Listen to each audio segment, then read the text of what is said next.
The Kagerou project is a mixed media story consisting of a series of songs, manga, light novels, and anime that tells a touching story about coping with loss in our lives and realizing that life can be beautiful.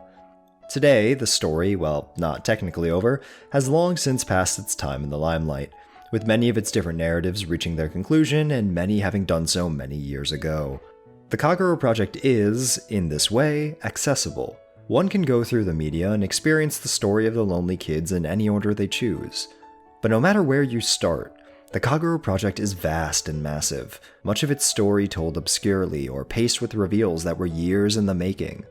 A vital part of what made the project so captivating was the mystery surrounding it and the thrill of unraveling it. So today, we are going to go back in time.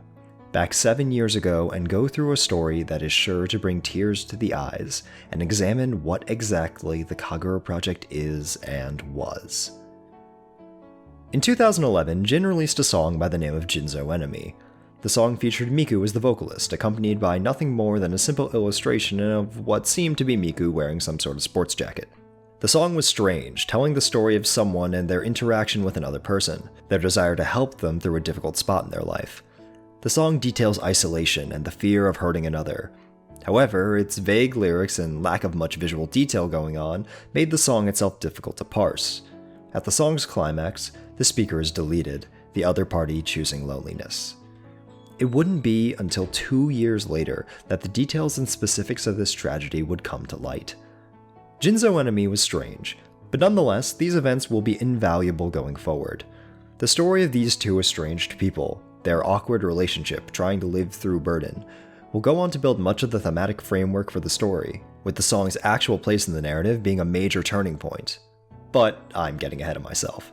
For now, simply consider Miku and her desire to save someone else from their loss and keep it in the back of your mind going forward. I promise it will all connect eventually. 3 months later, Jin would release his second song, Mekakushi Code. Miku still manned the vocals, but this time a man by the name of Shidu was brought on to do artwork for the song. Mekakushi Code features a girl in a hoodie singing about a group of spirited people and their desire to strike back at the world. Once again, the lyrics are extremely vague, and once again, there is very little in the way of visual detail going on. It wouldn't be until much, much later that we would come to understand if this song in any way had a connection to Jinzo Enemy. If it did, it was in no way clear. Indeed, to this day, Mekakushi Code stands as one of the thinnest songs in the project in terms of its narrative information. Jin's music and the Kagerou project by extension were still striking a very niche audience, the lyrics vague and the plot thin. This would change forever though with the release of Jin's third song 4 months later. Kagerou Days is where the series would go on to get its name. At this point, the Kagerou project was beginning to establish some regularity. Shido was once again brought on to do the graphics, drawing the key visual and doing some little animations to make a PV. Much like Mekakushi Code, Kagerou Days seemingly had little connection to the songs before it. But unlike the other two, it told a story that was at once shocking and confounding through its lyrics that would go on to stump people for many years to follow.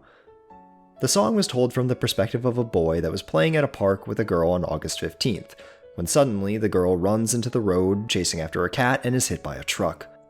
The boy recounts the scene in horror before suddenly reawakening in his bed, the morning of August 15th. Such began a vicious cycle of the boy trying to save the girl by any means possible, using his retained knowledge of the loops to try and alter fate. But after decades worth of subjective time trying to save her, he was still unsuccessful. Cut to the song's ending and the boy comes to the conclusion that there's only one way to end the cycle, and he pushes the girl out from in front of the truck, allowing himself to get hit instead. The final lines of the song cut to the girl's perspective, as she laments having once again failed at something. It's in this that we realize the looping time was actually affecting them both, with both children trying to save the other, only to watch one of them die and have everything restart. This song blew up. People everywhere became engrossed with trying to decode the lyrics of the song, and it's in this that the Kagerou project was always at its strongest, especially going forward. While the lyrics were still vague, they left the audience with enough to work with that they could try and piece together the scant information into a cohesive narrative. The viscera and the tragedy, coupled with the music itself, were enough to grab the audience and get them invested. All eyes were on Jin, looking at what he would put out next. 3 months later, Jin released Headphone Actor, and in doing so began a number of changes for the Kagerou project. First was the switch in diva that would represent the series. Headphone Actor was one of the first prominent uses of the Vocaloid Ia, and she would go on to become the voice featured in near every song since. Furthermore, it was staggering to see how quickly Shida was developing as an artist. What started out as a single messy visual for Mekakushi Code had turned into a well put together and presented PV in Headphone Actor, with his quality as an artist and animator only continuing to become more and more refined as he worked with the project. But what about Headphone Actor itself? Well, much like its predecessors, the song is incredibly vague, featuring details that would only become clear and understood much later. The song featured a girl who the community dubbed Actor, being told by a mysterious voice that she had to escape the end of the world. She runs and runs, only to eventually reach a hilltop and see that she was too late, the world having fallen apart. In her final moments, she hears the voice apologizing to her, and realizes that it was her own all along. From this point onward, we have to start thinking about these songs and the Kagerou project as a whole differently. At the end of Headphone Actor, the girl hears a voice that she recognizes as her own, but at the same time, we see an outline of the speaker. And who is it but the Miku-looking girl who was featured in the artwork of Jinzo Enemy? One could be forgiven for missing this detail, but for those who did, this began the endless journey and mystery that was the bulk of the Kagerou project's appeal. At this point in the narrative, there's no real way to understand the explicit connection between Headphone Actor and Jinzo Enemy. But what this did was confirm clearly that all of these songs were connected. It opened up people's minds and gave them a different lens to look through. Unfortunately, we're still a ways away from finding any concrete answers, but from this point on, things are going to pick up. Coming into the new year, Jin released Imagination Forest, the first Ia song to break the threshold of reaching 1 million views on Nico Nico Doga. Much like Headphone Actor, Imagination Forest featured a full PV, this time beautifully realized by the artist Wan Yanpu, who caught Jin's eyes after having made an immensely popular fan PV to Kagerou Days. The song is about an albino girl who is apparently some sort of monster akin to a Medusa. She lives secluded in the forest and is told by her mother that the outside world is a scary place. After some vague incident in which her mother passes away, the girl lives on her own, with both fear and curiosity for the outside world, until one day she receives a knock at her door. Terrified, she eventually comes face to face with the person, a young boy, who had found her house by accident. The young boy, mysterious in his own right, assures the girl that she shouldn't have to be afraid of the outside world, and promises to take her out and show her what the world is truly like. The story is very different from those which have been told before. While plenty of strange things have occurred, particularly in Headphone Actor, here we saw an outright monster and talk of what seemed like magic. Questions were flying high, but more important was the little nugget of detail at the end of the PV. When the boy takes the girl out of her home, there is another person standing with him. She's only on screen for a moment, but she is none other than the girl from Mekakushi Code. With this, a little bit more of the overarching narrative comes into focus. Mekakushi Code is about a girl and her group of accomplices, a group we can now infer includes the boy and now the monster girl. It wasn't much, but this constant reminder of connectivity was vital in keeping the creative juices flowing in the minds of the audience. The next song Jin would release would go on to be perhaps the biggest mystery of the entire project, and no doubt invaluable to the overarching plot for a long while. Konoha's State of the World is a game changer. On a technical level, the song is an artistic collaboration between both Shido and Wan Yanpu, and is the first song with direct relation to another. Konoha's song is a direct counterpart to Kagerou Days, showing the tragedy from an outsider's perspective. The names of all these people were revealed at various times, but for simplicity's sake, and since this is the first song to feature most of the relevant cast, from this point on I will be calling everyone by their proper name. So what is Konoha's State of the World? Well, it's a song about a boy named Konoha, who was a witness to the events of Kagerou Days. The song confirms that the tragedy was repeating, and included both the boy, Hibiya, and the girl, Hiyori, dying many times to save one another. Throughout the song, Konoha bears witness to these horrible events, but is powerless to change them. The song, in spite of being a direct follow-up, does little to explain anything, more simply expounds upon the tragedy that is Kagerou Days. However, the last 30 seconds or so of the song would be one of the most valuable puzzle pieces going forward for those of us trying to decode the greater meaning of the songs. At the end, we see a beaming pair of red eyes, something that would become majorly important to the series as soon as its next entry. But more importantly, the end of the song shows a number of people, some of which we have never even seen yet, with some puzzling visual details that would be imperative to solving the Kagerou project's mysteries. We'll go over them now, but just keep them in the back of your head for now. The first is a downtrodden boy, Shintaro Kisaragi. The second a girl with an image of her younger self limp underwater, Momo Kisaragi. We then see 3 people, 2 of which are familiar and 1 new. These are Tsubomi Kido, the Mekakushi Code Girl, Seto Kosuke, the boy from Imagination Forest, and a boy named Kano Shuya, backlit by an image of the 3 of them playing together as children. We then see the monster girl, Mary Kozakura, reflecting on the death of her mother. Transition to the 2 children, Hibiya and Hiyori. Next is a mysterious girl in a red scarf, crying at her school desk. And lastly is the girl from Jinzo Enemy, a different looking girl framed behind her. The camera pulls back and we see everyone standing together. This is the Mekakushi Dan, the group of which Kido sang about back in Mekakushi Code. There are many members of this group who would remain mysterious for quite a while, but with this, more and more detail was slowly coming into focus, this group dynamic taking the center stage in the next song. Kisaragi Attention focuses in on the girl Momo, who we briefly saw drowning at the end of Konoha's State of the World. The song is about the pop idol sensation Momo Kisaragi, and how she isn't the most enthused about her relationship to fame. Eventually, though, she is found by Kido, who invites her to join her group. In some scenes, we see Momo interacting with Mary from Imagination Forest and the mysterious boy Kano, everyone having an amicable relationship with one another. By the end, these newfound friendships have given Momo the confidence she needed in her performances, allowing her to sing happily. Kisaragi Attention brings forward a few things, namely Momo's eyes.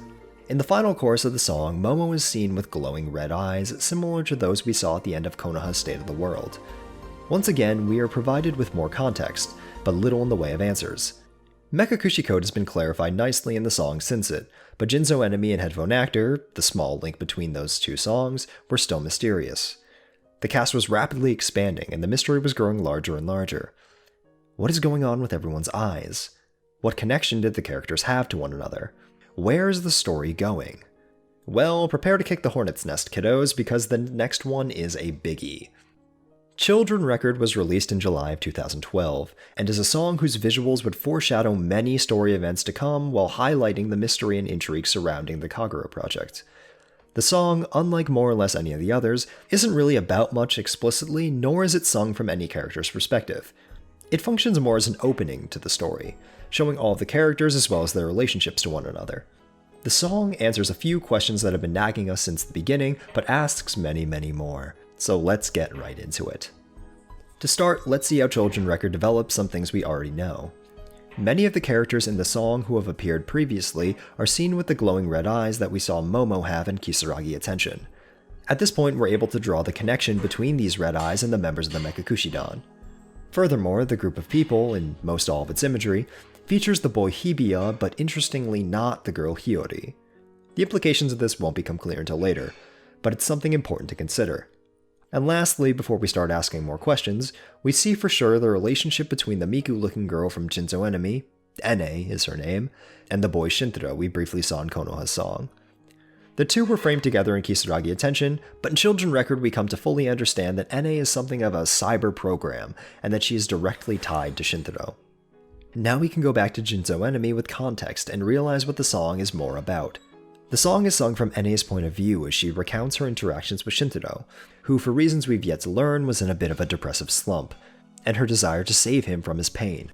That connection and relationship would go on to receive much more focus in different songs and different media, but for now, let's get back to Children Record.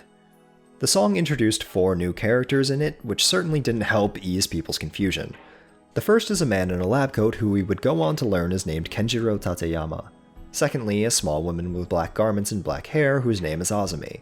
And the last 2 were very brief appearances of a black-colored version of Konoha, whose true nature would not become evident for much, much longer, and also a schoolboy collapsed on the ground paired with the girl we saw with Ene in Konoha's State of the World.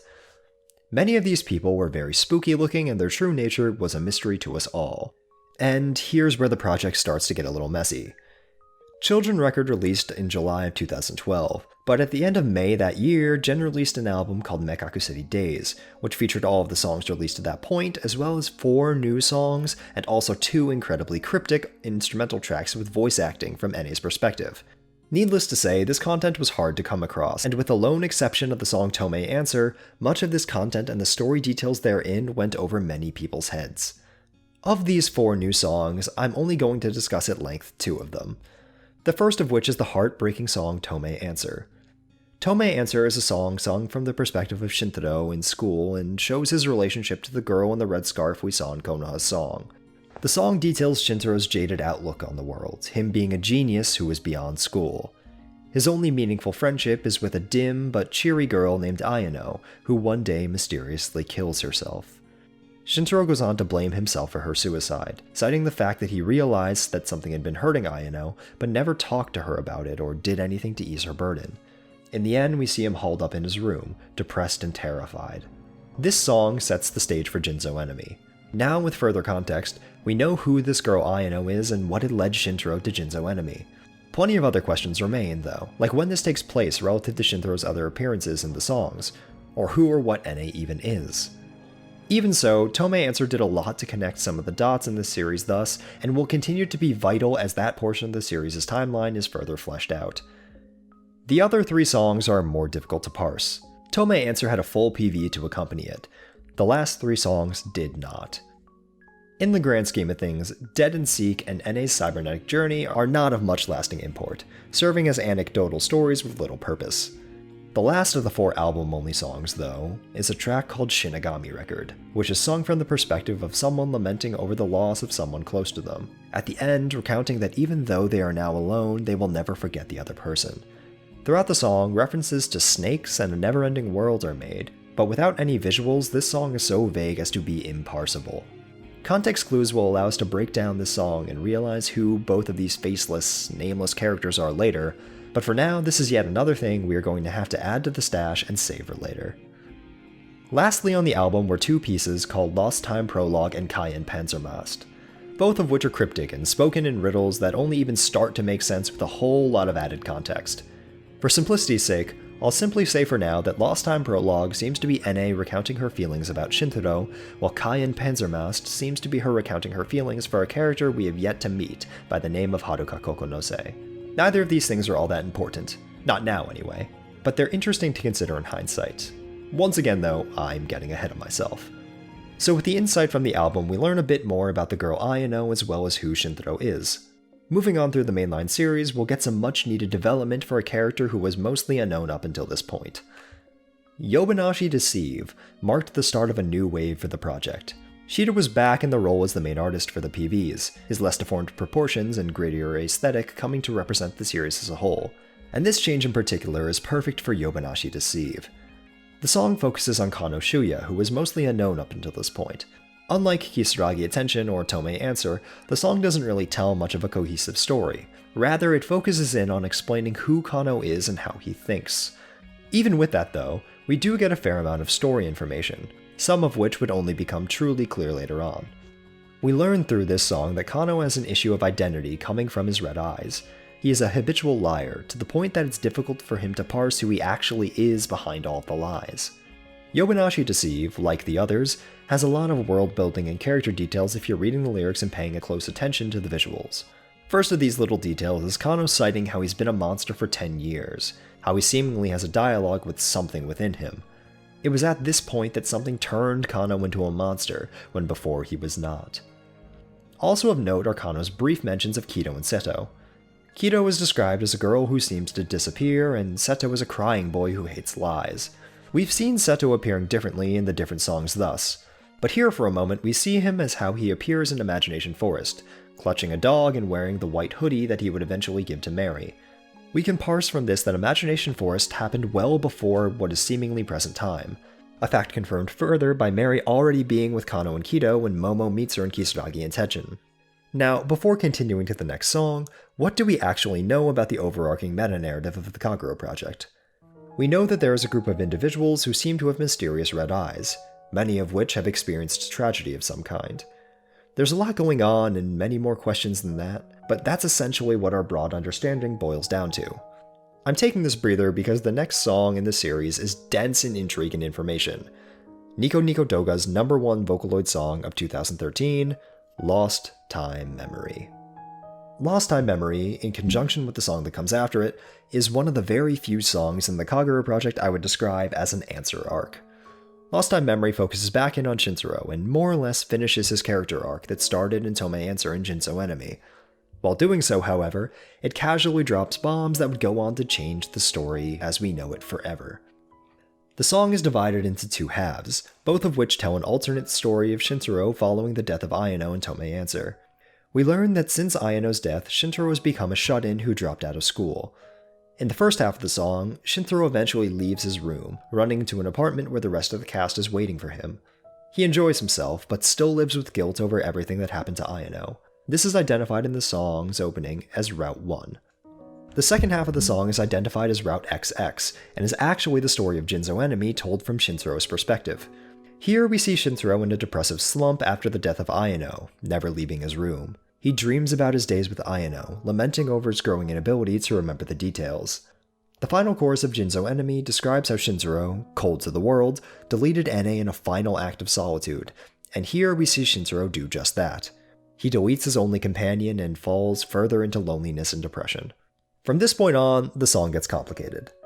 We see in parallel XX Shintaro readying to kill himself, while Route 1 Shintaro observes the black Konoha we saw in Children Record pointing a gun to his head. The former of the scenes is easy enough to understand, but at this point in time we don't really have the information necessary to really get what's happening in the latter scene.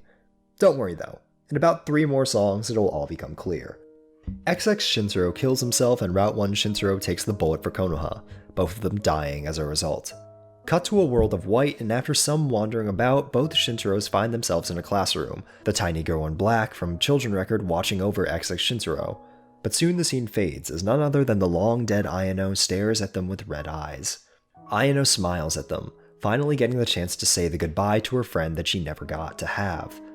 XX Shintaro runs away in terror, doing everything in his power to hold on to these memories while Route 1 Shintaro walks up to her and smiles back, ready to finally let her go after 2 long and painful years. Ayano laughs and wraps her scarf around Shintaro, and at last we see him open his eyes, them now glowing red as well. The ending of Shintaro's arc is amazingly moving and perfectly directed. Shido had grown so far from the days of a single, kinda gross static illustration. But what did anything that we just saw really mean? Well, bring out your corkboards, kids, because this song is where a lot of the narrative starts coming together. The song presents 2 different Shintaros and 2 different means of coping with the death of Ayano. The question we have to ask ourselves is, what exactly are these 2 Shintaros? Are they possibilities? Potential outcomes? Well, with a lot of deep thinking and connecting the dots, we can figure a bunch of things out. The song does not describe 2 possibilities, but rather 2 different timelines that both occurred.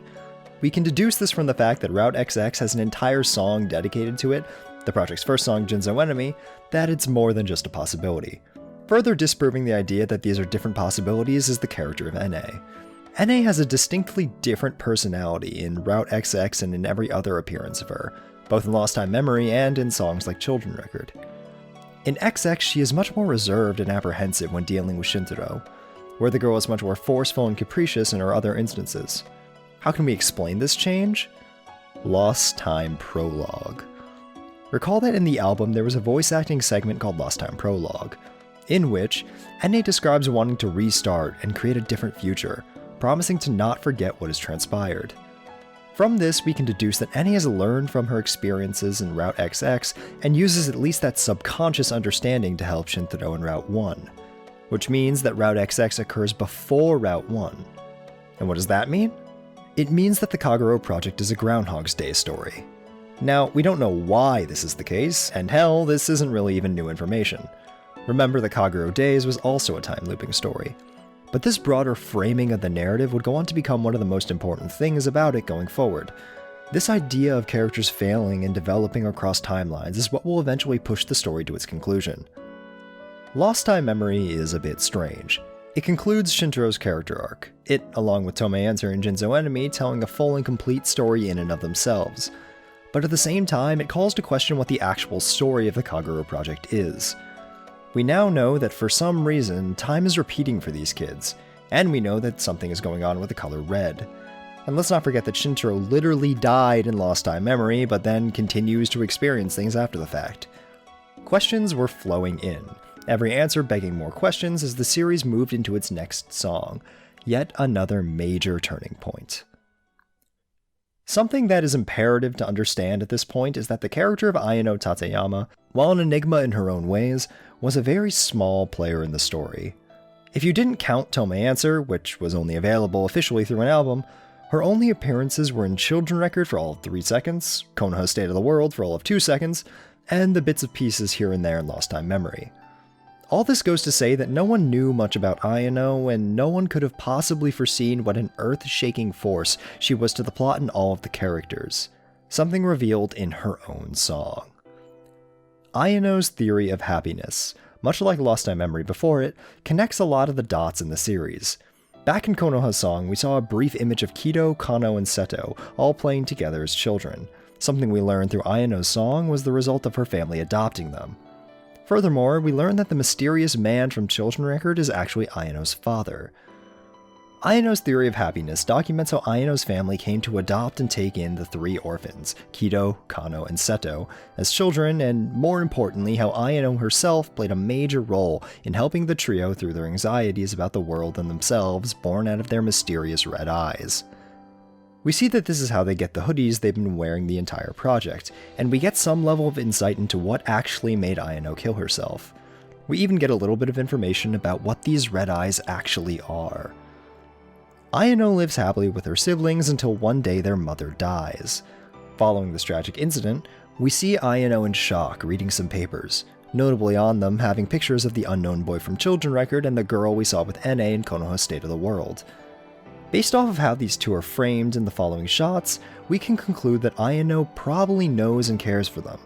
The second chorus is where things get heavy though. Ayano sings a line asking herself, "If I had those red eyes, could I save someone's future?" Keep in mind that at this point in time, Ayano does not seem to have red eyes, but come Lost Time Memory, we know that of course she does acquire them. At this point, we see Ayano jump off the roof and towards some crack in the sky, this apparently being how she can get red eyes. Ayano sacrifices her life in a ploy to save her friends and family. So now, let's take a moment to step back and consider everything we know about the red eyes as well as the people who have them.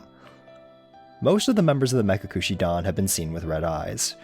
From what we heard in Kano's song as well as just earlier in this one, they seem to be something that you acquire, not merely something you're born with. And Ayano got her red eyes in Lost Time Memory by jumping off the roof and seemingly killing herself. Ayano died, as we learned in Tome Answer, but through doing so somehow got red eyes. Consider this information now relative to Lost Time Memory. Shintaro died, twice, and it was only after dying that he was able to see Red Eye Ayano, and only after seeing Red Eye Ayano that he himself was able to get red eyes. Also remember back to Konoha's State of the World again. In Momo's little clip, she was shown at the bottom of the ocean, seemingly dead herself, and we know that Hibiya died many times before getting his red eyes.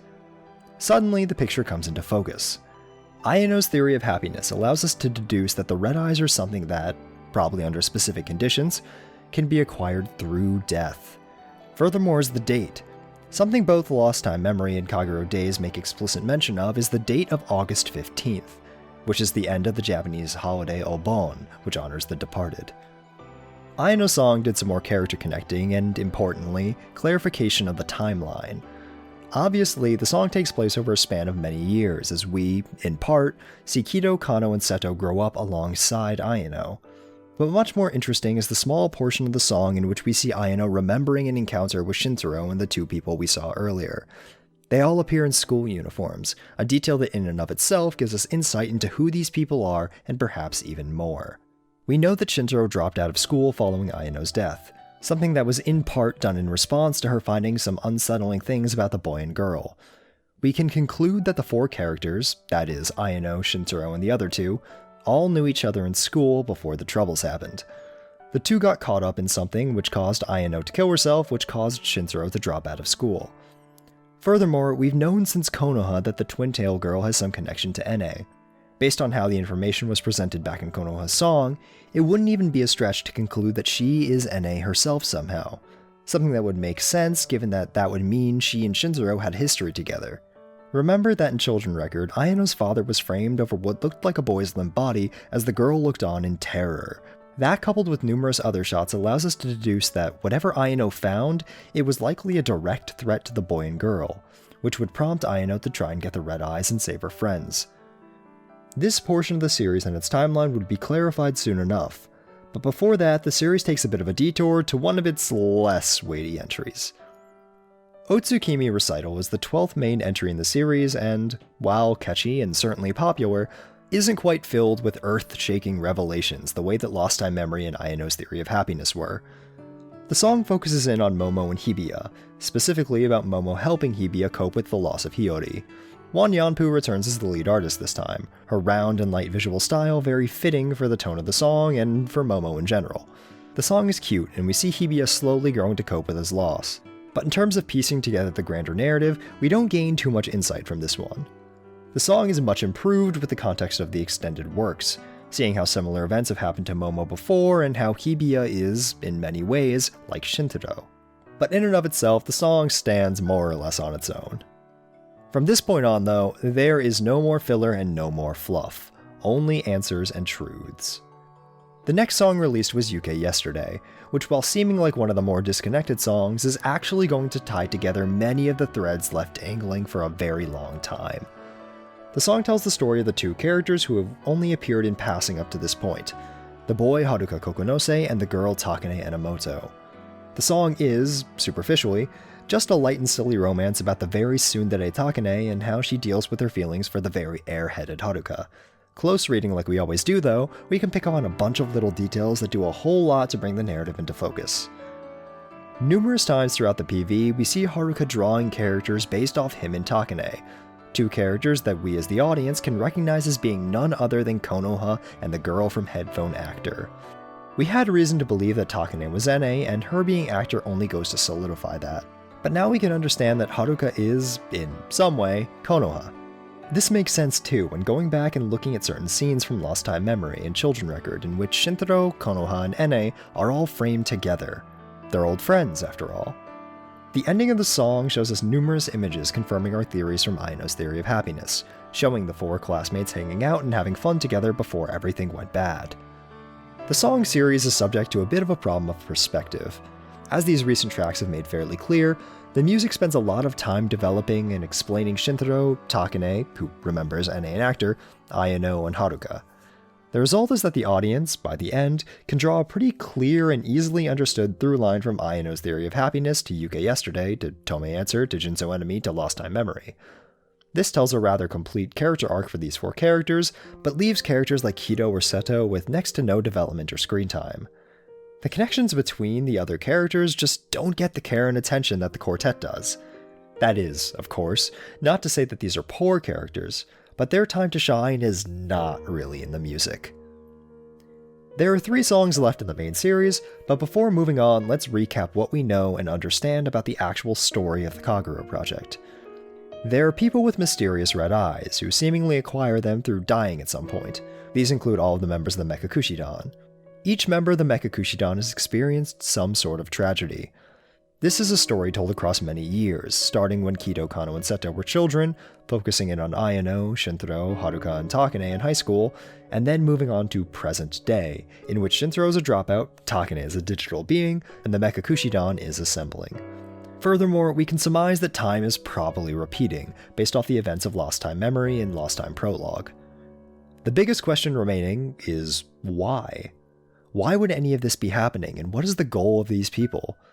Well, while not complete, the next song in the project would go on to answer many of these inquiries. Welcome to the bad end. Welcome to the heart of the tragedy. While many of the songs before this have done a lot to flesh out the characters in the story, Outer Science addresses the plot and solidifies its antagonist. The song is about the Black Konoha we saw briefly in Children Record and in Lost Time Memory, and reveals that he is a homicidal maniac bent on killing the members of the Mekakushi Dan. Specifically, the song is about the Black Konoha talking to Mary, who hasn't seemingly mattered much since Imagination Forest. Outer Science explains the theories we posed in Lost Time Memory. It confirms that time is, in fact, repeating, that somehow Mary is the one causing time to repeat, and that the reason time is repeating is that this black Konoha is killing everyone over and over and over again. As Mary cries out in the opening of the song, "I'm not interested in this kind of world without everyone." Furthermore, this song gives us context into some of the events of Lost Time Memory. We see that this black Konoha doesn't seem to be a separate entity, but rather something that seizes Konoha's body. From this we can likely deduce what was going on in Lost Time Memory with Konoha. His body was in the process of being taken over, and so he tried to kill himself, Shintaro taking the bullet in the process. The story will continue forever unless the killing comes to an end. And now the plot has become clear. We have stakes, we have villains and heroes, but we don't have all the answers, not even close. What are the red eyes? What exactly happens to the characters in that space after death?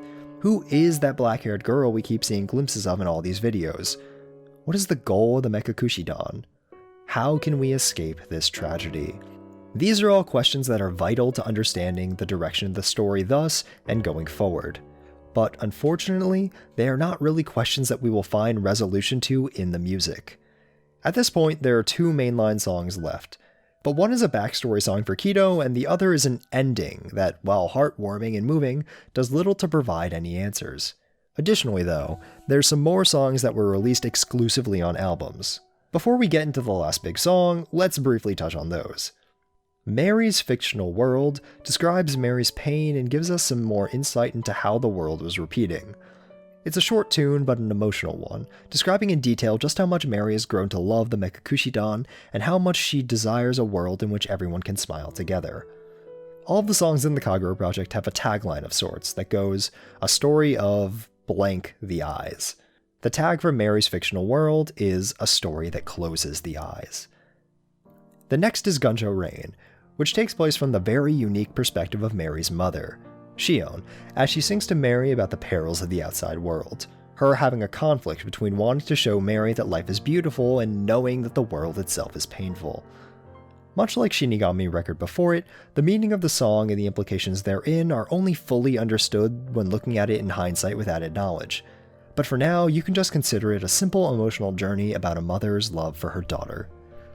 And lastly is a song that was released a little after the song we're about to get to, Shonen Brave. This song focuses in on Seto, someone who is really dying for development and screen time, and tells the story of Imagination Forest but from his perspective. For now, I'm going to hold on breaking down this song, as right now many of its details will simply be lost on us. So put this one in the stash, we'll come back to it. And with that sorted, finally we've reached the end. Kinda. Summer Time Record is the ending of the Kagerou Project song series. Shonen Brave was released after it, as was Never Lost Word many years later, but for all intents and purposes, Summer Time Record brings the story of the lonely kids to a close. The song takes place from Haruka's perspective, who is back from being Konoha for reasons that won't make sense until much, much later. Similarly, NA is back to being Takane for equally mysterious reasons. The song describes how the Mekakushi Dan is able to take in the summer air, free from the tragedy that has been plaguing them, and say goodbye, knowing that the future will be bright and that they will all meet again. Looking back at Summer Time Record now is an emotional experience, the image of the Dan standing resolute together really moving me in a way that little else does. The story of the days was finally over. Except, no, not at all. Summertime Record ended the song series, but there were countless questions left to ask and details that were left unspecified. Going through the songs, we can get a sense for the characters and find a lot of dots connecting them, but so much of the story was still left unspecified, answers missing. Well, this may be as far as the music takes us, but believe me, we are just getting started. This right here is all the prologue for what's to come, the backbone of the narrative that is the Kagerou project. I hope you've all been taking notes, because now things are about to get real.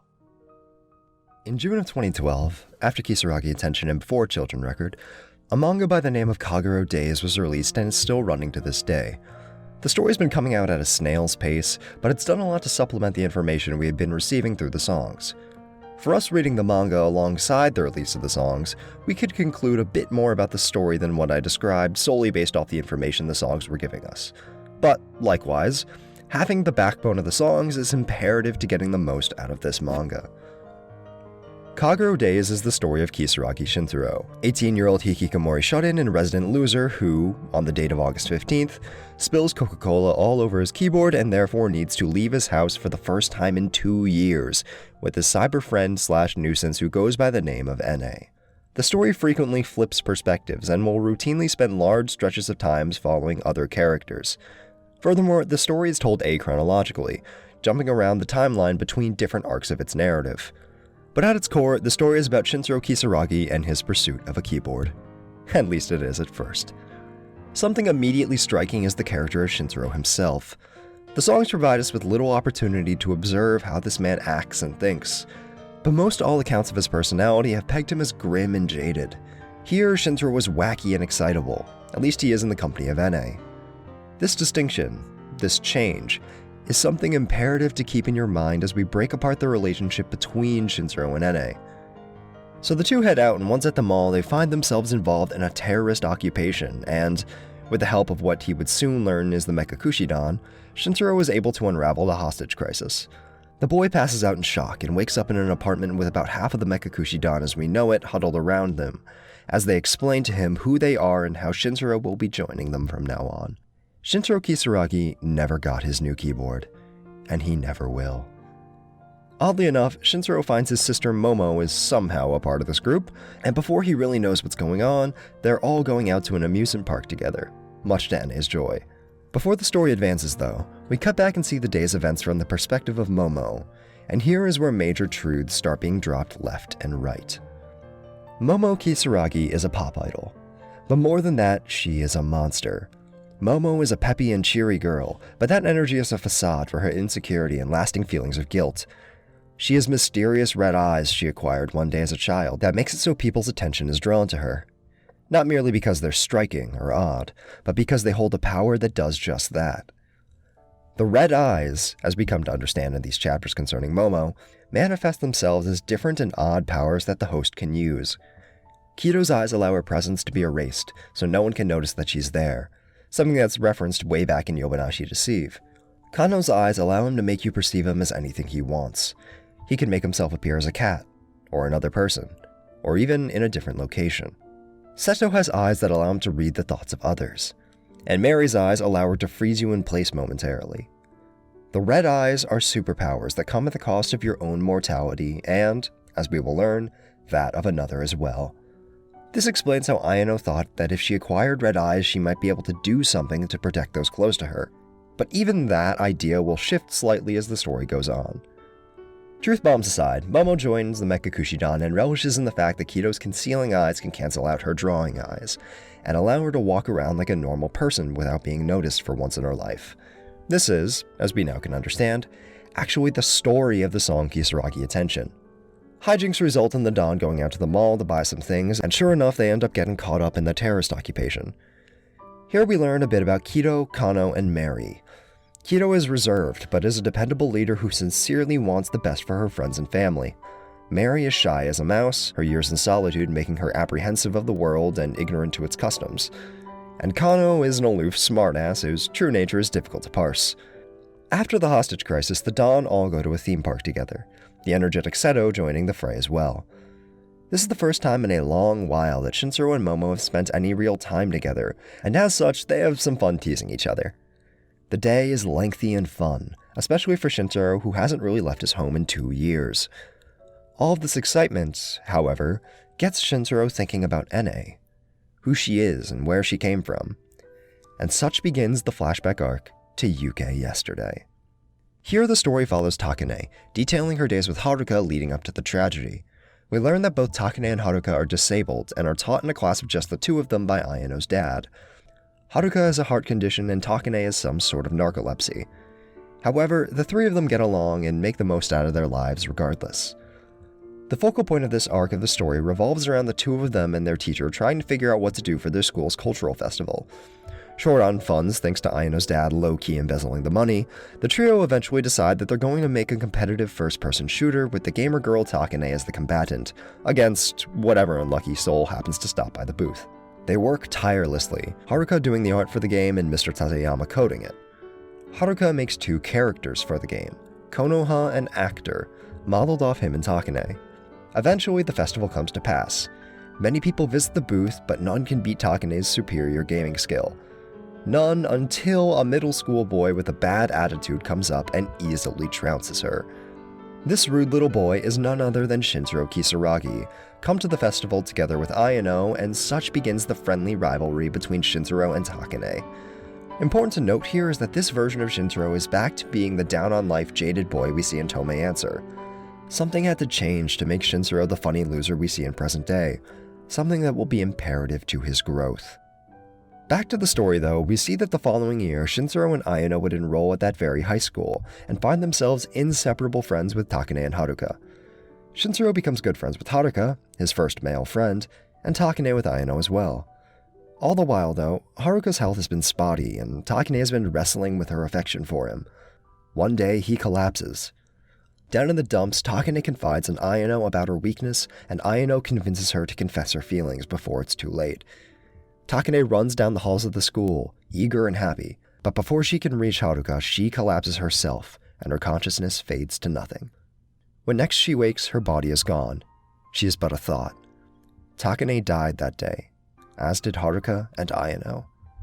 Takane laments her weakness, when a snake suddenly speaks to her and grants her a new form. From that day on, she was reborn as Ene, and soon found herself in the computer of a grief-stricken Shintaro, the sole survivor of his only friends. This is the first glimpse we get into the mechanics of acquiring red eyes.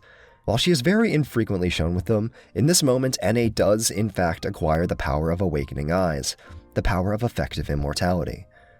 On August 15th, she was assaulted and more or less died, but came into contact with something which gave her her eyes and a new life at the cost of her physical body. At this moment, we cut back to Shintaro and the gang leaving the amusement park, when across the street they see a strange man staring them down. This is none other than the Black Konoha we've seen, and just like in Outer Science, he proceeds to easily massacre the entire Mekakushi Dan effortlessly. In their final moments, Takane and Shintaro look upon the man and remember their old friend, lamenting how their lives ended up this way. The scene transitions to Shintaro remembering a time with Ayano, tutoring her with her work when suddenly she asks him, "Do you know why I died?" And Shintaro is left speechless. He wakes up in his bed in a cold sweat. The date is August 14th.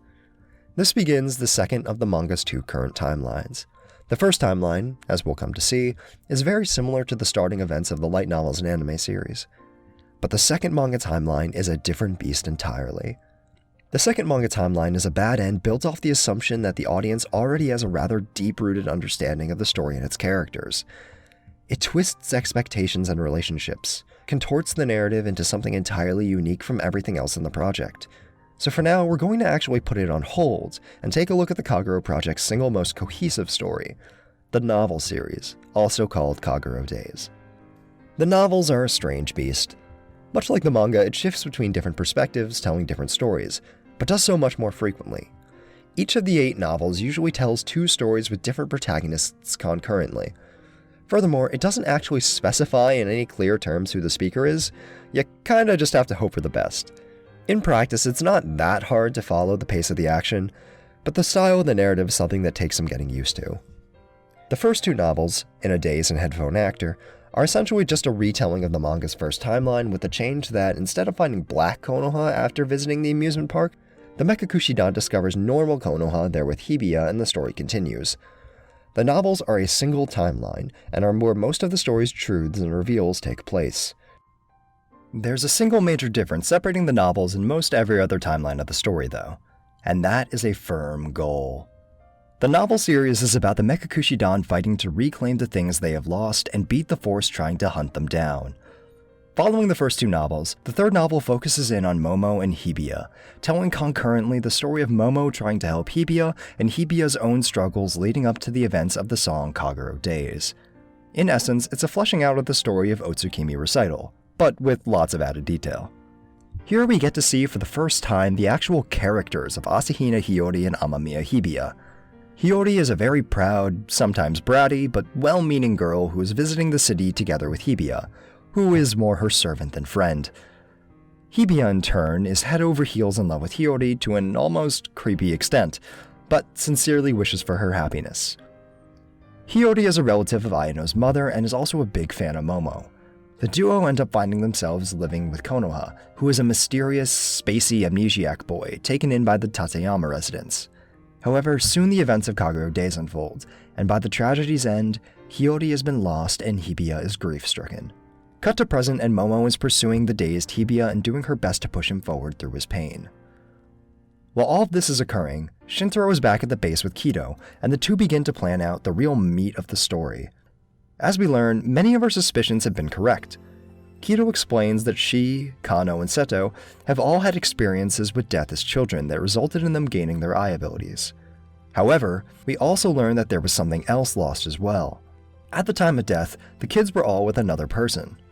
When it occurred, Kido describes feeling like she and the person she was with were consumed by something, removed from the world and then spat back out. When she returned, she was alone. Kido lost her sister Rin in a fire, Kano his mother in a home invasion, and Seto his dog, drowning in a horrible experience with bullying. Upon hearing this, Shintaro realizes that the same thing happened with Momo. When Momo drowned as a child, their father went into the ocean to try and save her, and in the process went missing. He was presumed dead and his body never found. This matches up with Kido's report, the bodies of their companions never having been found as well. The theory that the trio postulates is that their lost loved ones are still out there in the other space. Furthermore, Mary seems to have some sort of close relationship to this whole deal that the trio is unaware of specifically. Determined to both help his sister with a painful life she's been forced to live, as well as discover the truth behind everyone's eyes, Shintaro, Kido, Mary, and Konoha all set out on a mission to go to Mary's old home in the forest and find the secrets her mother and grandmother left behind about the Medusa and the snakes. After some hiking, much to Shintaro's dismay, they eventually find Mary's old home and begin to search the place. Eventually, the four discover a diary left behind from Mary's grandmother, the first monster and the first tragedy, Azumi Kozakura. Concurrent with the story of Shintaro and Kido discovering the truth was another story, a strange one about a little monster with strange powers living alone in the forest. Remember the little girl in black robes we've seen here and there in Children Record or Lost Time Memory and whatnot? Well, it turns out that she may be the single most important character in the entire story. At the end of Outer Science, we briefly see this girl, Azumi, standing next to an albino man and a small albino girl who looks similar to Mary. Azumi is the origin of this story's tragedy, a sad tale of an infinite monster scared at the finite nature of human life. Azumi is a monster who has lived for countless lifetimes, in which she grew to understand man as cruel and violent, deciding ultimately to live her life alone in the woods. She is a mysterious entity, holding many strange powers, like the ability to conceal one's appearance, or read the thoughts of others. One day, however, a strange man lost in the woods discovers her. This albino man was named Tsukihiko. He was ostracized from society because of his strange appearance, called by many a monster. Azumi was cold to the man, but after showing his persistence and devotion to her, she eventually opens her heart to him and the two fall in love.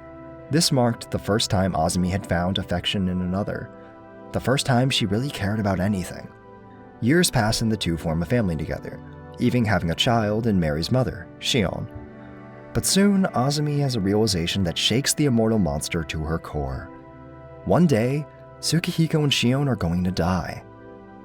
Having lived her life forever alone, she never grew to care for anything, so it's only now, lived for thousands of years, that she has to cope with mortality. And she cannot.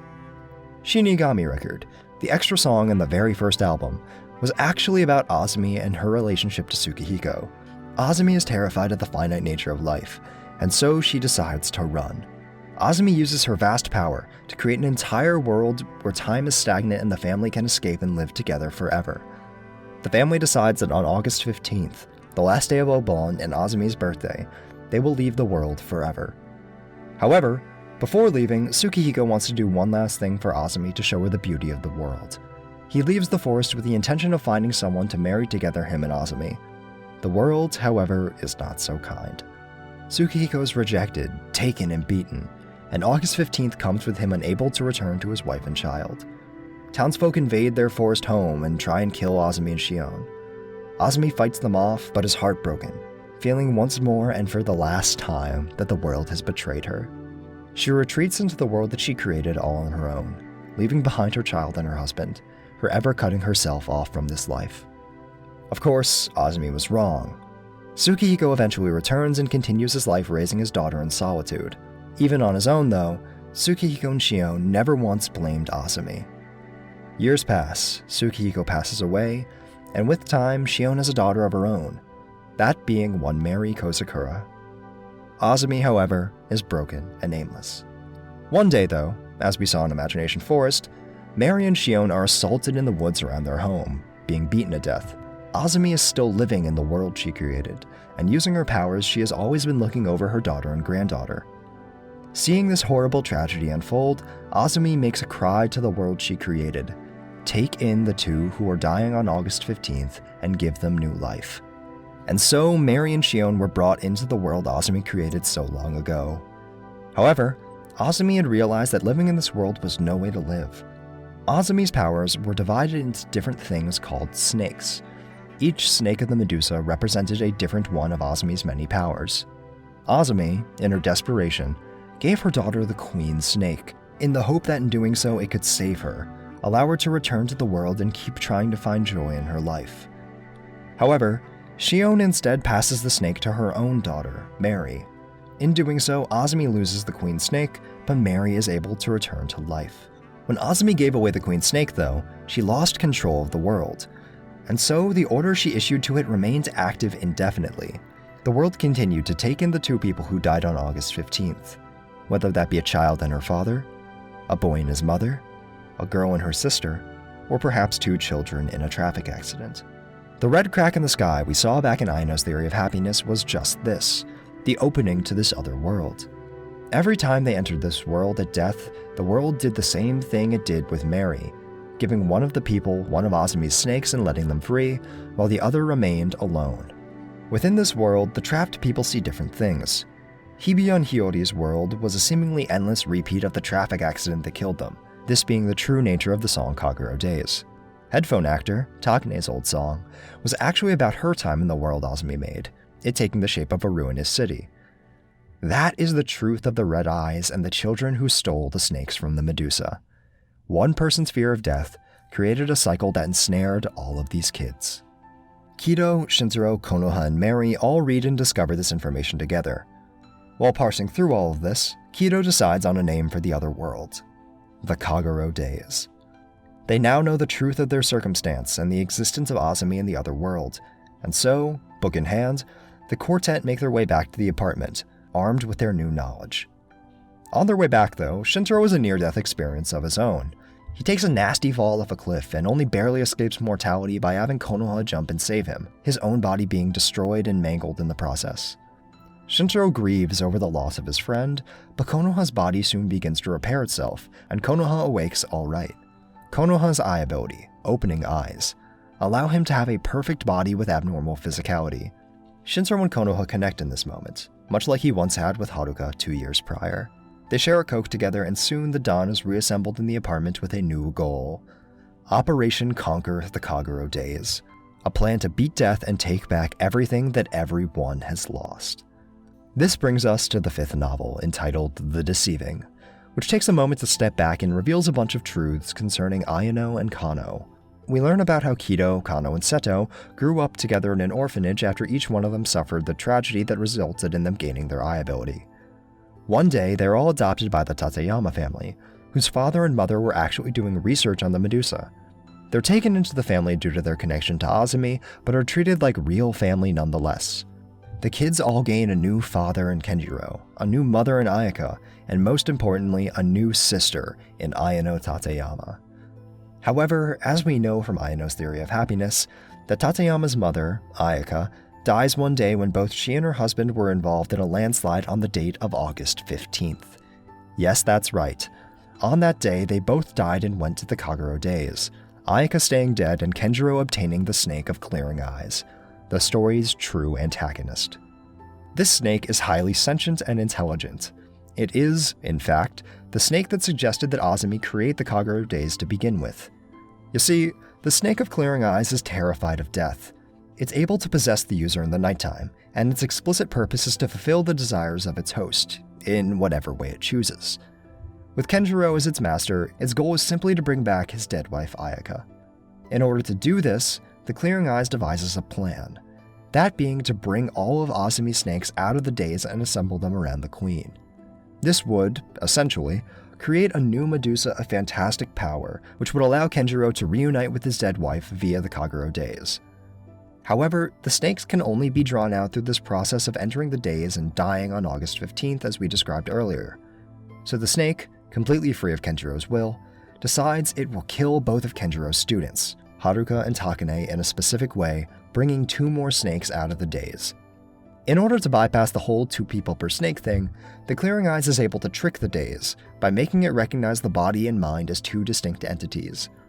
And so Takane's body is sacrificed, but her mind receives a snake as Ene, where Haruka's mind is lost, this resulting in the amnesia, but his body receives a snake as Konoha. This is why Takane mysteriously died on August 15th. The black Konoha we've seen killing the Dawn in Outer Science and the manga is actually the Clearing Eyes snake taking over Konoha's body. This roundabout plan is what Ayano discovers in Ayano's theory of happiness, and indeed what she discovers in this novel.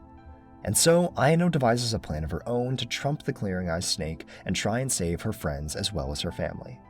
The plan to create a new Medusa would mean taking the snakes from Kido, Kano, and Seto. A bad idea since the snakes are essentially what's keeping them alive. In order to help with her plan, Ayano enlists the assistance of none other than Kano. For a time, Kano uses deceiving eyes to go to school in Ayano's place, taking her appearance and doing her work for her, while Ayano does some snooping around. During this time, he gains a cursory knowledge of Shinjiro, Takane, and Haruka. Soon enough, though, the fateful day comes, August 15th.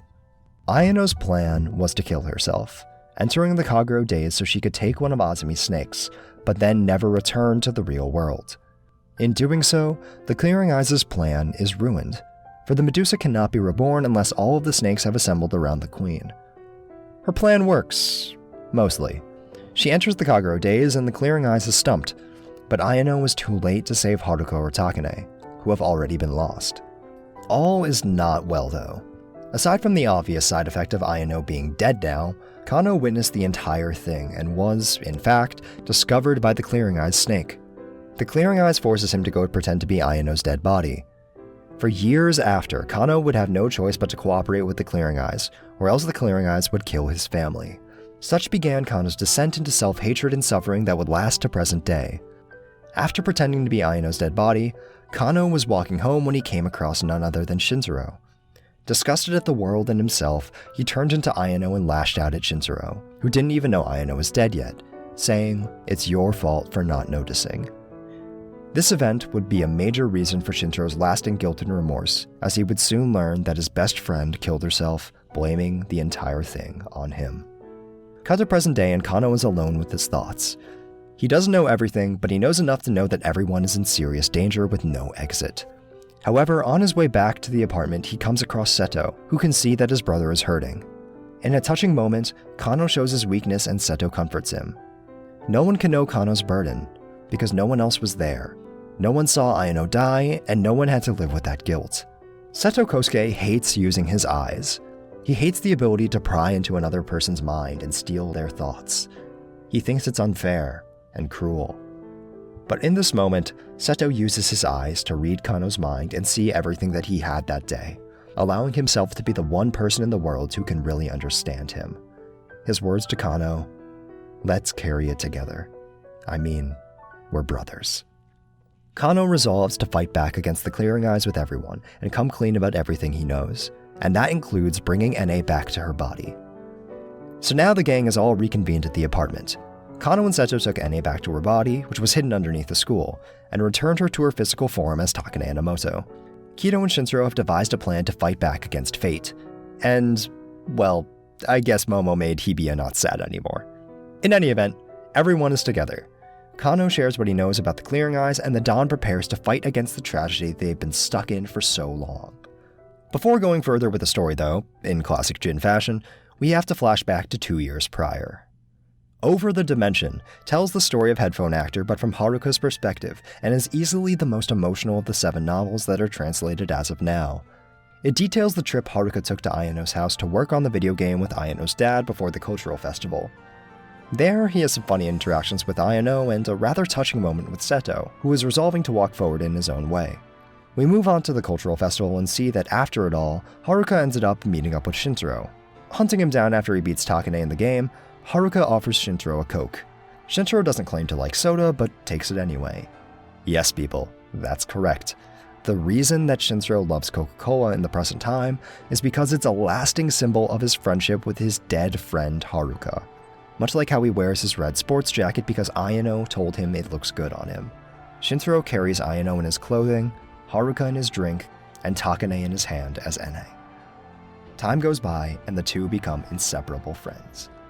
As we know though, Haruka's health began to quickly deteriorate, and in what is possibly the single most emotional moment of the novels, Haruka confides, for the first time, in Shintaro about his fear of death, Shintaro simply breaking down and crying. Haruka was a man of all smiles and joy, but together with his best friend, he finally cracks, saying, "I don't want to die." Not long after, August 15th rolls around and Shintaro is left alone. His rival, his best friend, and the girl who saved him, all dead and gone from his life. This whole backstory is sandwiched between a flash forward to Shintaro in a strange world of all white. After wandering a bit, he finds himself at a bed filled with IVs, with none other than Haruka lying at its center. This segment is a flash forward to within the Kagerou days itself. Shintaro is reunited with Haruka in this strange space, and the two are able to reconnect. Of course, that begs the question though, what happened to Shintaro? What happened to put him into this world of death? Well, at the time of making this, we kinda know the answer, kinda don't. There's one more novel translated after the events of Over the Dimension, and that's From the Darkness. The novel was great and shows some serious development for Kanon and Takane. It shows the Dawn working together and putting their plan into action to fight the Clearing Eyes. But it also ends on a massive cliffhanger, and while the final installment, Summertime Reload, has been released in Japanese, there's no translation in sight yet, and so I'll be leaving the novel walkthrough here. The novels are all great reads, and I recommend all of them. In particular, 4 through 7 are not only entertaining, but a great dive into these characters and their many layers as people. So now that we've established a stronger foundation for what the story of the Kagerou project is, let's go back and revisit the Manga 2 timeline, and see just how wildly it veers off course. So recall that Shintaro was just shot up by the Clearing Eyes and woke up in his bed again. The date rolled back to August 14th. From this point, the story once again begins for our protagonist. However, this time, things veer a little off the rails. Shintaro is once again forced to leave the house, but this time around it's because when fighting with Ene, he spills coke into the food of his pet rabbit Tono, which he has in this timeline and no other. Shintaro, screaming about his rabbit, draws Momo's attention, telling him to shut the hell up. And after some back and forth, the two decide to leave the house together and pick up some things for Momo and food for Tono. Immediately, the situation is unlike any other telling of the story. In this timeline, neither Shintaro nor Momo really end up joining the Mekakushi Dan. The members are all still important, as we'll come to see, but the Mekakushi Dan isn't a solid, organized thing the way it is in the novels or anime. Furthermore is the focal point of the narrative. That for sure being the relationship between the Kisaragi siblings. Momo is much more important and active in this story than she is in any other timeline, her primary relationship being with Shintaro in addition to just with Hibiya. In particular, we get to see much more of her weakness and her true worries and concerns behind her persona. The same can be said about Shintaro with regard to Momo. We see how much he cares for his sister and wants to protect her, even if his own struggles have left him unable to show it. So after their little shopping soiree, the Kisaragi siblings bump into none other than Hibiya and Hiyori on the streets. This marks another huge deviation from the classic telling of the plot up until this point, that being the relevance and presence of Hiyori as a character. Hiyori's personality has been understood in the novels and in the anime, but Manga 2 is the only timeline in which we get to see Hiyori interact with any characters other than Hibiya or Konoha. As we established, Hiyori is a massive fan of Momo's work as an idol, and is over the moon for this chance to meet her. Momo, being the good kid that she is, decides to invite the two of them to shop with her and Shintaro, and soon the four are off having a good time together. Momo even helps little awkward old Hibiya by giving him advice on how to give a present to Hiyori, suggesting the two hit up a park on their way home. They have fun, but soon the shopping is over and the Kisaragis say goodbye. Momo even gives Hiyori her phone number. They make their way back home and all seems well until Momo realizes that she accidentally took the gift that Hibiya was going to give to Hiyori. She dials Hiyori's number only to hear her frantically screaming for help on the other end of the line. Shintaro and Momo both bolt out of the house and back into town to try and find Hibiya and Hiyori and make sure that they're both alright. The two get separated quickly since Shintaro was a weak baby boy, and while grasping for air and crying in front of a soda machine, he runs into none other than Kido, who buys him a drink. After some talking, Shintaro realizes that Kido is actually searching for Hibiya and Hiyori as well. While all of this is happening, Momo actually finds Hibiya, except it's not quite how she would have liked. Hibiya is knocked unconscious and being taken away somewhere by Konoha and Kano, the latter of the two being sure to be as creepy and insociable as possible. Momo demands that they release Hibiya and Kano is a little prick. Eventually, Momo uses her eye ability and causes a scene, Hibiya waking up in the process. Momo takes the opportunity to flee the scene with the boy and leave the two men behind. The scene lingers though, and Kano makes an interesting remark about how Momo must be the drawing eyes from Mary's book. In Manga 2, the Mekakushi Dan, that only being Kido, Kano, Seto, Mary, and now Konoha, have made the trip to Mary's home we saw in the novels, and know about the Kagerou days and the clearing eyes. Shintaro says goodbye to Kido just in time for Momo to come barreling down the road with Hibiya. The three retreat back to their home, where they stow away Hibiya for the night, giving him time to recover. When he wakes up, we discover that Hibiya has acquired red eyes of his own, but he has no memory of his time in the Kagerou days, and runs off on Momo and Shintaro, resolved to keep looking for Hiyori. Shintaro and Momo resolve to do the same, but not before having another encounter with Kano being a creep and very poorly trying to recruit Momo into the Dawn. Shintaro tells him to bugger off and the two of them head out to keep searching. At this point, the story stops to tell a flashback, this being the story of young Seto Kosuke and the events that would lead him to finding Mary in the woods as a child. And this finally takes us back to Shonen Brave, the song that we had to skip past in the music rundown. I skipped this song at the time because at that point we didn't really have a firm understanding of what the eye abilities were, but now we're fully equipped to break down this portion of the story. Even after being adopted by the Tateyama family, Seto had a hard time controlling his eyes. Simply going into town was a struggle for him, and when he did, he would be overtaken by the horrible and cruel thoughts of the world around him. One day, he couldn't take it anymore and ran off into the woods to escape the noise, quickly finding himself lost. Seto's ability allows him to communicate with animals, and with the help of a hamster, don't ask questions, he wanders the forest until he hears a cry for help. This isn't a scream, but rather the thoughts of a girl far off. He pursues the cry until he finds a house in the middle of nowhere. This is, of course, Mary's home, and the two quickly come into contact. Mary is conflicted, having had dreamed of freedom all of her life while also being terrified of the outside world. Seto, however, sees himself in the girl, in her fear at life itself, and vows that he will show her that life can be great and the world a happy place, just as his own siblings had done for him. And so Seto gives Mary his hoodie and takes her back to the Tateyama house. And this, my friends, is the beginning of the end. In all of the other timelines, Seto finds Mary in the forest, but it isn't until Ayano dies and the trio eventually moves out of the Tateyama house that they invite Mary to go and live with them. Here, however, Seto brings Mary back with him the very day that he finds her. He brings Mary back to a house that has Ayano, something that would go on to destroy everything for everyone. But before we get these answers, we cut back to the present. Shintaro and Momo have once again split up in their search, while Hibiya himself runs into a new face, none other than Ayano Tateyama in the flesh. In this world, Ayano has an eye ability, but is back alive in the real world. She tells Hibiya that she knows about his situation and wants to help him and have him assist in her end goal, that being to fight and stop the Clearing Eyes. Hibiya is reluctant to believe or trust in Ayano, so she decides she will show Hibiya the truth of this story thus and uses her power, Favoring Eyes.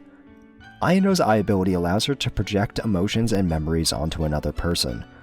She uses this to show Hibiya firsthand the story of Azumi and the origin of this story's tragedy. And so we're retold the story of Azumi. We see how she grew to hate humanity up until her encounter with Tsukihiko. After spending 3 years living with the man in the woods as he slowly built her a home, Azumi found herself growing more and more worried for him, until one day it finally clicked for her that she loved him. Azumi is a bit of a tsundere, but Tsukihiko is a good boy who falls in love with her regardless. Their relationship in the manga in particular is extremely endearing, something that only makes the story all the more painful. The two decide to marry, and Tsukihiko gives the nameless monster a name, Azumi, after the lone thistle growing outside their home. From this point on, the story unfolds much the same. They live together and have a child, and with that, Azumi becomes more and more aware of the ever-present fact of mortality, and that she will far outlive Tsukihiko and Shion. It's then that none other than the Clearing Eyes speaks within Azumi, convincing her to construct the Kagerou days. And so, the tragedy unfolds. Azumi retreats into the world on August 15th, and Tsukihiko and Shion are left alone. Time passes, and after the deaths of Mary and Shion, Mary is given new life with the Queen Snake, the Snake of Combining Eyes. Hibiya is dazed from having taken in so much information. Ayano explains that the Clearing Eyes snake has appeared in the world, and it's likely that it has possessed none other than Hiyori. But before Ayano can say much more, Shintaro appears on scene to try and help out Hibiya. And here we find the major difference between this timeline and all of the others. Shintaro and Ayano do not know each other. So much of Shintaro's character is revolved around his time with Ayano and her loss. Yet in this timeline, he never met the girl. The two meet here and even have a bit of a contentious interaction as Shintaro tries to take away Hibiya. The three end up at a cafe where Ayano tries to shake off Shintaro, telling him that the situation is dangerous for the eye holders, and that as a normal person without an eye power, he should leave. The goal of the Clearing Eyes is the same, to create a new Medusa in this world by gathering the snakes. However, in this timeline, Ayano wasn't able to steal a snake, and so the threat posed to everyone is even greater. Shintaro may seem like an outsider, but hearing that the eye holders are in danger only makes him all the more determined, him willing to do anything he can to protect Momo. Seeing Shintaro's devotion for his sister, Ayano resigns herself, relating to Shintaro's love for his sibling. While all this is occurring, Momo is out searching with Ene when they pass by Konoha. Ene freaks out, recognizing the once Haruka, and has Momo chase after him. Eventually, they meet up with Konoha and Kano, but before Ene gets a chance to say much, the four come across something they couldn't have anticipated. They find Kido's body limp and covered in blood, with none other than a red-eyed Hiyori standing above her. The Clearing Eyes has made its move. Momo feigns and Kano takes her back home, shutting out his heart and asking Konoha to take Kido's corpse back to the apartment. At this point, we halt the story to get some answers, to find out just what happened to make the timeline this dark. It turns out it all started with Seto bringing Mary home that day. Mary was welcomed into the home and quickly became a new sibling for Ayano and the gang. Ayano's parents were equally excited, their research into the Medusa taking a crazy new turn with the descendant of that very Medusa now living with them. You'll recall that in the other timelines, Kenjiro and Ayano's mother Ayako were involved in a landslide that took their lives, Kenjiro receiving the Clearing Eyes snake from the days. That same event occurs, but this time played out a little different. On that day, not only Ayano's parents, but also Mary and Ayano herself were involved in that landslide. Mary made it out okay, but Ayano and her parents all died and went to the Kagerou days. The result was that both of Ayano's parents stayed dead, but Ayano was subjected to torture in the days, repeatedly experiencing all of Azumi's memories and her pain until she was pushed to her breaking point. Only then, broken as a person, was she able to leave the days with her eye ability, favoring eyes. Returning to the real world, Ayano was broken and tired, knowing the truth of the eye abilities and the Clearing Eyes. She shuns Mary, and when the two return home, suggests that the only way to stop the tragedy is for Mary, the Queen Snake, to die. The Mekakushi trio protect Mary and leave the house, Ayano left there all alone. Cut back to present. Momo awakes from having passed out and once again bolts out of the house to find Hibiya. Shintaro and Ayano return to the Kisaragi home to check in on her, only to find that she's missing. Momo finds Hibiya on the street and he informs her that he might have some lead on what to do next. Hibiya and Momo run off and we cut back to Shintaro and Ayano. They take to the streets again and Shintaro eventually finds himself at an old abandoned building. Hearing something, he heads inside only to find Momo's cell phone abandoned on the ground. The phone rings with none other than Hiyori's number. Shintaro picks up, confused, only to find Kano on the other end trying to assess the situation. He says that he found Hiyori, but Hiyori didn't have the clearing eyes. She had focusing eyes, an ability that allows you to find anything wherever it is. Hibiya's eye ability in all of the other timelines. It turns out that Hiyori was the one that made it out of the Kagerou days. She found Kido using her eyes, and Kido was already a bloody mess, her final words telling Hiyori to escape. The Mekakushi Dan was tricked from the beginning. Shintaro turns around only to see Momo falling from atop the building. The clearing eyes had taken Hibiya's body, not Hiyori's. We cut back to at the base, Seto grieving over his sister's death and tending to Mary, who is for some reason growing incredibly ill. Konoha sets out to continue the search while Seto holds down the fort. Konoha rallies up with Kano, Hiyori, and Ene, Hiyori in a rage against the clearing eyes for hurting Momo and Hibiya. Using her focusing eyes, she is able to track them down, and the four quickly move to where Shintaro and Ayano are. Ene, in the meantime, tries to talk to Konoha, only to confirm that he has no memory of his days as Haruka Kokonose, and we transition to a flashback that describes what became of the remaining members of the Yuke Quartet in this timeline. Here, Haruka and Takane met in a hospital, not in school. Haruka was too weak to go to school, and Takane too reluctant and ill. However, just as before, the two quickly become inseparable friends, bonding with one another as they played video games. Soon though, Takane is released from the hospital, and Haruka gets a new roommate. This is none other than Shintaro Kisaragi, who broke his foot. Just as with Takane, Shintaro and Haruka quickly become good friends, Haruka confiding in Shintaro how jealous he is that Shintaro can go to school, even if Shintaro himself is reluctant to do so. Takane observes their friendship and soon can't bear to look at them, feeling that her place in Haruka's life has been filled by another. Time passes and soon Shintaro too heals, leaving Haruka alone once more. After Shintaro's release, Haruka's health takes a turn for the worse. Takane finally finds the resolve to visit him, only to find his bed empty, the only thing remaining being a sketch of her. Haruka never forgot about Takane, not even to his death. Takane, grief-stricken and guilty, jumps off the roof of the hospital. The date? August 15th. Shintaro returns to the hospital that day too, eager to show Haruka his acceptance letter to high school. Having been moved by Haruka's desires, he decided to continue his education. However, upon finding the truth, Shintaro drops out, his life once again destroyed. From that point, the narrative continues as we know. Takane and Haruka both enter the days, don't ask me how, and Ene finds her way to Shintaro. We cut back to present day and the clearing eyes shows itself. Momo is dead and Ayano is 2 seconds away from tearing the kid limb from limb when Konoha bursts through the window. His memory is gone, but his unflinching desire to protect his friends, left behind from his days with Shintaro and Takane, remains. The three seem to have the clearing eyes cornered, but he does something that they didn't account for and jumps out of the window, trying to kill Hibiya. Konoha jumps out to save him. He succeeds, but hurts himself in the process. The clearing eyes catches a truck coming down the road and throws himself in front of it. Konoha leaps forward to protect Hibiya and the truck ignites. Hibiya is dead, and from the darkness, the black Konoha appears. The clearing eyes has secured the strongest member of the Dawn. He escapes, and those left behind scatter to recollect themselves. 3 lives having been taken from them.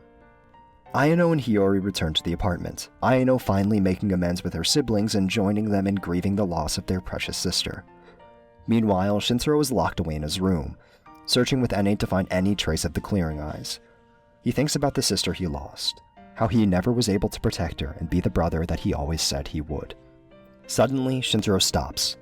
He's found the clearing eyes. He immediately tries to leave and pursue him, but Ene stops him, knowing that Shintaro is being rash and that there's no way he could do anything on his own. She convinces him to hear her out, and the two head out together. As they walk, Ene confesses the truth about her and Haruka to Shintaro. She, for the first time in any of the timelines, tells Shintaro her true identity, and, upon reaching the hospital that the three once stayed at, Takane shows Shintaro her broken body, held together on life support after her suicide attempt. She confides in Shintaro that she really loved Haruka, how painful losing him was, but also how she began to recover. She talks about how much she enjoyed her days with Shintaro and Momo, how she was able to start living again because of that. Ane confesses that the reason she went to Shintaro was because she wanted to live up to Haruka's dying wish to be with his friends. But the reason that she stayed was because being with Shintaro saved her from her guilt and her suffering. How those simple days gave her life meaning. Ane begins to fade away, using her final moments to tell Shintaro how he has to keep living. She's content in her final moments, but before she fully fades away, Shintaro is able to confess something to her as well. That she saved him too. Ane thanks Shintaro one more time, thanks her friend, and then fades away. That is the final chapter that has been released, but as I said, the series is still ongoing. It is, at this time, unclear what exactly happened to Ane, though it seems that, content at last with her life, she simply allowed herself to die. This interaction, though, is truly enlightening and breaks down the relationship between the two of them, recontextualizing their playful relationship and only further adding tragedy to Jinzo enemy. Manga 2 is a bad ending of the story. 4 members of the Mekakushi Dan have died, but it is easily the most unique iteration of the story thus. The question remains though, how do we reach Summer Time Record? Well, the answer to that question is a bit complicated. The most likely answer is the anime series Mekakushi Actors. The only cause of doubt is that, as of writing this, the last novel is untranslated, but seems like it's headed towards a good end. The manga is still running, and a new anime series by the name of Mekakushi Reload is in production. But, for now anyways, our good end was brought about by the 2014 Studio Shaft anime, Mekakushi Actors. Mekakushi Actors is not very good. It looks like trash and has major pacing problems, leaving the climax of the story rushed and ill-explained, and much of the connective tissue from the novels or manga left out. Most of the narrative is a combination of various elements from the other mediums mashed up and adapted. Here, Shintaro and Momo join the Mekakushi Dan, as they do in Manga 1 and the novels. However, the Dan doesn't end up going to the theme park, instead visiting Ayano's grave. While most of the gang does this, Shintaro actually stays behind, encountering a sleeping Mary and stumbling across an old photograph of Ayano with Kiro, Kanon, and Seto. It's important to note that Shintaro, while having a close connection to Ayano, never had much of an understanding of her family life. Hence, the knowledge that his new kidnappers are the siblings of his dead friend shakes him. This triggers something within Shintaro that will be key in leading us to the story's good end. Throughout Mekakushi Actors, and indeed the scene that opens it, Shintaro has had recursive dreams where he's speaking to Ayano. However, seeing this photo and interacting with Mary allows Shintaro to remember a long-forgotten promise that recolors these dream sequences. Recall that Shintaro, since Lost Time Memory, has not actually had an eye ability. Back in Lost Time Memory, many were acting under the assumption that he had received Ayano's snake, favoring eyes. But here we learn the truth is a bit stranger than that. It's explained multiple times through Ayano and Azumi that there are 10 snakes.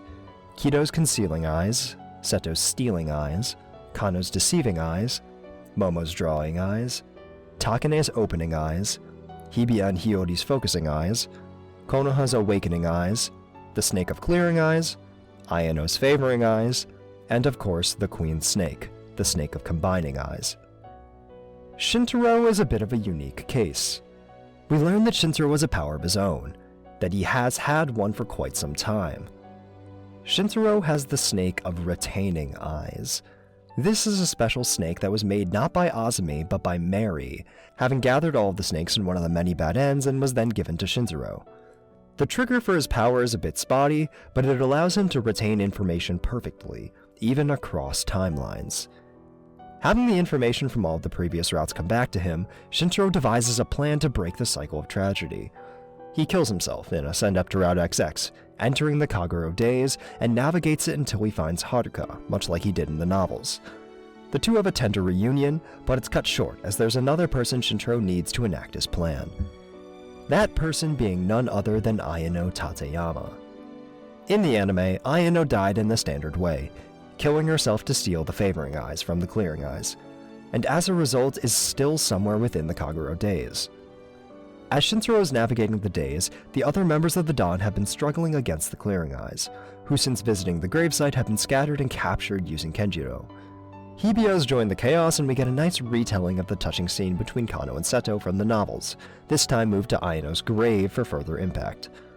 Eventually, the Don minus Shintaro reconvene and they locate the Clearing Eyes, hidden beneath the school. They challenge it, but it takes over Konoha's body, and the Don has to face off against this unbeatable foe. Everyone starts to get beaten, no one able to challenge the Clearing Eyes, and Mary starts to gather the snakes to restart time again, when, from nowhere, Shintaro and Ayano return from out of the days. Shintaro had informed Ayano about the true nature of her ability as the Favoring Eyes that he learned from the other timelines, and Ayano uses her powers to bring Mary to her senses, showing her everyone's affection for her. Now thinking straight, Mary uses her power to bring everyone into the Kagerou days. Recall that the Clearing Eyes is only able to function in service of its master's wish. The reason that it was able to control Kenjiro was because he was, in a roundabout way, granting his wish to be reunited with Ayaka. However, in the Kagerou days that Mary opened, Kenjiro was able to reunite with his wife. His old master's wish fulfilled, the Clearing Eyes has no choice but to listen to the will of Konoha, whose body he's currently controlling, who wishes that the Clearing Eyes become the life for Hiyori, who is still alive in the days. The Clearing Eyes becomes docile and Mary returns the abilities to everyone. Konoha allows his snake to be given to Haruka, joining once more the mind and the body. With this, Takane's awakening eyes cure her of her narcolepsy, and Haruka's opening eyes fix his broken heart. Kenjiro and Ayaka remain forever together in the days, but the kids are able to return to the world from whence they came. The dead remain dead, but the cycle has been broken. We cut to a new day, past August 15th, and the Dawn is able to meet one another and walk forward into the future, whatever it may hold. That is, more or less, a brief summary of the entire Kagerou project. Now, there are plenty of details and interactions I skipped over. This is simply a broad telling of the major story beats of the major tellings of the project. However, now that we have a basic understanding of what the Kagerou project is, the question still remains: why should we care? We know what happened, but what was the Kagerou project trying to say? The Kagerou project is a story about coping with loss and realizing that the world is a beautiful place. Everything about the Kagerou project and its message can be understood through the earliest part of its narrative, the story of Azumi. Azumi hated the world around her, convinced that it was a cruel and painful place up until she met Tsukihiko. Something that you'll notice when you compare the function of the characters is that everyone in the story follows a similar relationship to that of Azumi and Tsukihiko. Shintaro and Ayano, Takane and Haruka, Seto and Mary, everyone follows this kind of narrative trend. More than just building her a home, Tsukihiko let Azumi understand what it feels like to be loved and accepted. He lets her be grateful to be alive in this world. The purpose of Favoring Eyes, Azumi explains in the manga, was really to convey Azumi's feelings of love and appreciation to her daughter as an infant, and that's really what this whole thing is all about. Without love, it cannot be seen. But that doesn't make loss and tragedy any less real or painful. The Kagerou project reminds us that loss and tragedy are an inevitable part of life that we cannot fight. The whole conflict only begins because Azumi wanted to try and cheat death. In fact, the whole motivation for the Clearing Eyes that haunted the Mekakushi Dan for ages was just that, a fear of death and desire to keep living at any cost. You can't run away from death or turn your back on life. We see this in Shintaro, how he falls into the depths of despair in every timeline after the loss of his friends. We see it in Haruka, how he lives with the constant threat of mortality, but keeps smiling even so. The Kagerou project reminds us that life is finite. In the manga, Shintaro laments not being able to be there for Momo when she needed it. He laments not being the big brother that he always wanted to be. Likewise, we know that Momo had always desired her brother's affection, but found herself unaware of how to interact with him after he fell into his depression. Both siblings sat on their love for one another until it was too late. The same thing happens with Takane and Haruka. They both love one another but can never put those feelings into words until they lose the chance to. Our time may be finite, but the project uses that realization to also remind us to make the most out of the time that we do have. For the world is only bright and wonderful if we put in the effort to make it so. This message is conveyed in many different ways, as characters parallel the relationship between Azumi and Tsukihiko. Shintaro and Ayano, Takane and Haruka, Mary and Seto, Kido and Momo. These are all the same story. A story of kindness, not teaching, but reminding people that life can be enjoyable and the world can be bright. We see this revelation in the development of the cast as the story progresses. We see it in Kido continuing to walk past losing her mother and sister twice, but still caring for her siblings and forcing herself to be the strong leader of the group. We see it in Shintaro moving out of his depression and realizing once again how wonderful it is to have friends. We see it in NA thanking Shintaro for keeping her going and giving her life meaning when nothing seemed to matter anymore. It all starts with Ayano reminding the Mekakushi trio that they are not monsters, that red is the color of heroes.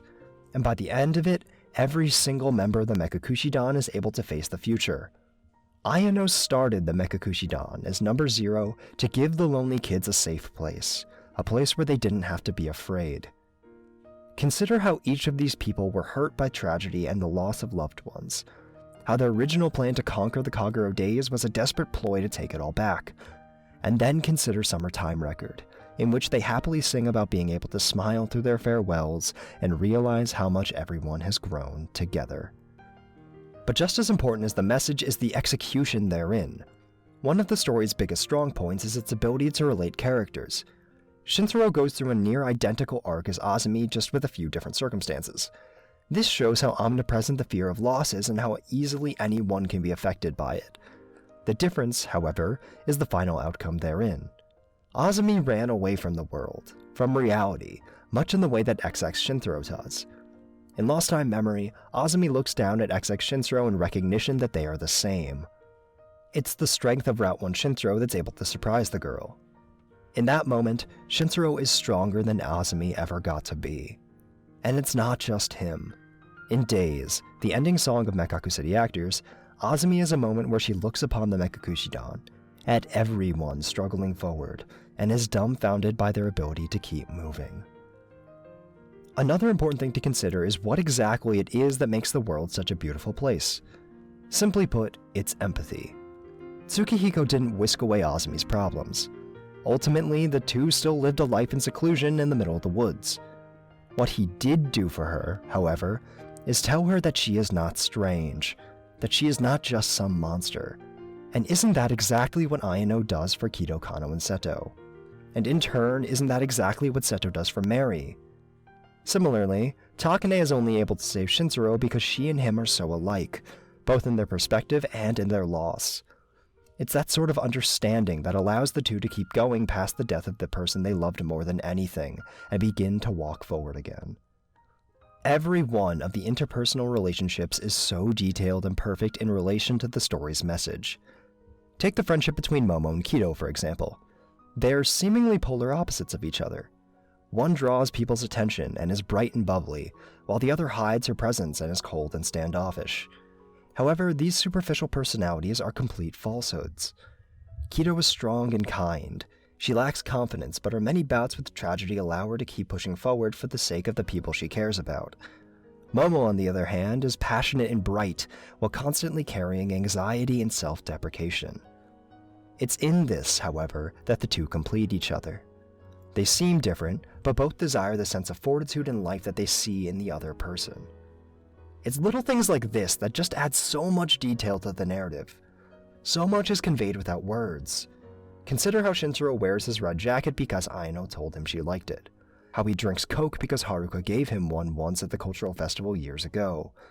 How he befriends his old rival and the two save each other from despair, all in memory of the only friends he ever had in his life. We only get one shot at life. Once it's over, there's no getting it back. And because of that, we don't have the time to live bogged down or looking backwards. We never know when it will end, so we have to keep moving forward. The world is beautiful when you look at it with your head held high, when you can observe it with others and smile. Everyone is just another person, and no one should have to live life feeling strange or outcasted. You don't have to save the world to find meaning in life. Sometimes all you need is something simple, like someone to take care of. You are not a monster. You are not strange. Because red is the color of heroes. It's lonely on your own, so the lonely kids came together and joined hands. In the end, they don't worry about how much they'll remember of their journey tomorrow. Instead, they anticipate the happy memories they'll make in the days to come. We have had the Kagerou project for 7 years, and for all I know, we'll have it for 7 more. But no matter what becomes of the story or how long it lasts, what we have in this moment is beautiful, and certainly a story that I'll never forget. Thank you.